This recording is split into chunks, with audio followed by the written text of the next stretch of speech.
First look at the division fact and write the terms as shown. तो जैसा अभी हमने सीखा कि जो डिवीजन फैक्ट है उसको इस तरीके से हमें यहाँ पे लिखना है। किस तरीके से लिखेंगे? 8 divided by 2 equal to 4. So in here what is the dividend? What is the dividend in here? 8 is the dividend here. Okay, because 8 is multiplied by 2 na, so 8 is dividend here. So write down 8 in dividend and 2 is the divisor because we are divide 8 by 2 na, so 2 is divisor. Okay, so write it divisor equal to 4. 4 is the result and result is quotient na, so 4 is quotient. Write it here. After that we are coming to B. In 12 divided by 4, so 12 is dividend and 4 is divisor and equal to 3, so 3 is quotient. So write it here. Okay, so C and D you can do it as the same. Okay, after that we are coming to second, fill in the blanks. A, 18 divided by 1. So what was the rule of divide? If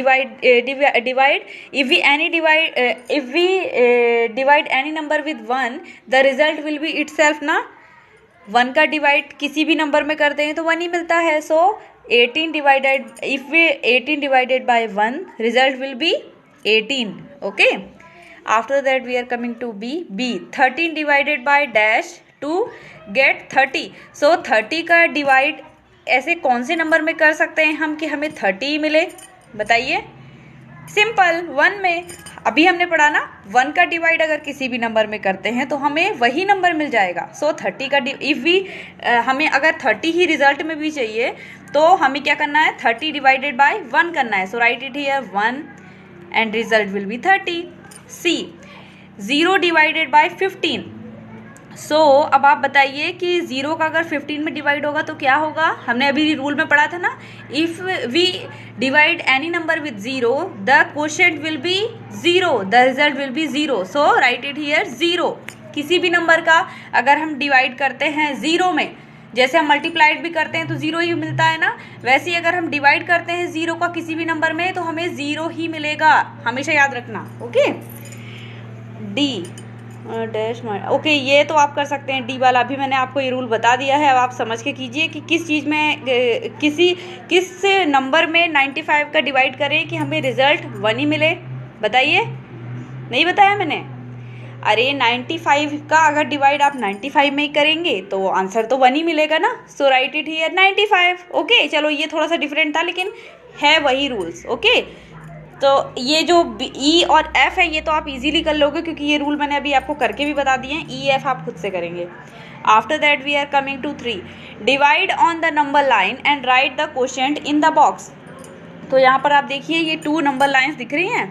A, 12 divided by 3. So 12 divided by 3 का मतलब क्या हुआ? इसका मतलब है कि हमें जो 3 है ना, 3 को इस तरीके से इसका मतलब अंडरलाइन करना है हमको. हम 0 से स्टार्ट करेंगे. 0 से हम 3 काउंट करते हुए तब तक जाएंगे जब तक हमें 12 नंबर नहीं मिल जाता. अंडरस्टूड? सो हम क्या करेंगे? 3 का मतलब कि यहाँ से स्टार्ट करते हैं. ओके, हाँ, तो 3 से स्टार्ट कर सकते हैं. अगर हम 3 का 4 में डिवाइड, जैसे हमने यहाँ 0 से स्टार्ट किया, 0 से स्टार्ट करके यहाँ पर आ गए हम.